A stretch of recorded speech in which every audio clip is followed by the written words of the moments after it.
Chaque jour, je poste une céramique unique dictée par le hasard. Bienvenue au 19e jour du défi. Aujourd'hui, les dés nous ont donné pour combinaison un beurrier, la couleur c'est gris et le thème c'est les courbes. Alors je vous spoil direct, mais cette pièce ça va être le deuxième plus gros fail de ce défi. Et si je devais donner un nom à cette pièce, je pense que je l'appellerais le déni. Pour ce beurrier, je suis partie dans l'idée de faire un beurrier à eau. Avant, je connaissais pas du tout ce type de beurrier et c'est justement en me lançant dans la céramique que j'ai découvert que ça existait. Donc pour toutes les personnes qui ne connaîtraient pas le beurrier à eau, c'est un beurrier qui est en deux parties. Donc la partie basse va accueillir de l'eau et on mettra dans la partie haute, donc le couvercle, le beurre.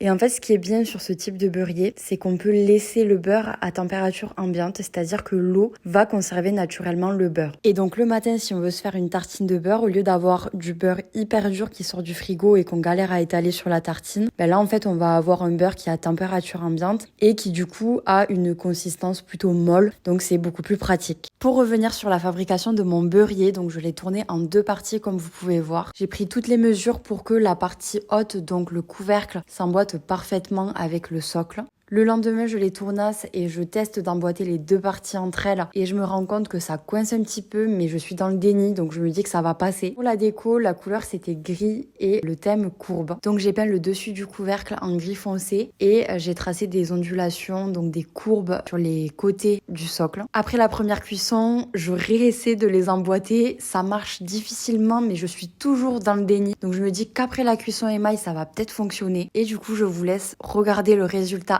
après la cuisson émail. Morale de l'histoire, ne soyez pas dans le déni comme moi. Donc vous l'aurez compris, le beurrier n'est pas fonctionnel, mais j'ai quand même décidé de vous proposer le socle en guise de gobelet ou de pot. Vous pouvez le retrouver sur mon site. Dites-moi en commentaire si vous voulez que je retente un beurrier à eau et je vous donne rendez-vous demain pour une nouvelle pièce unique.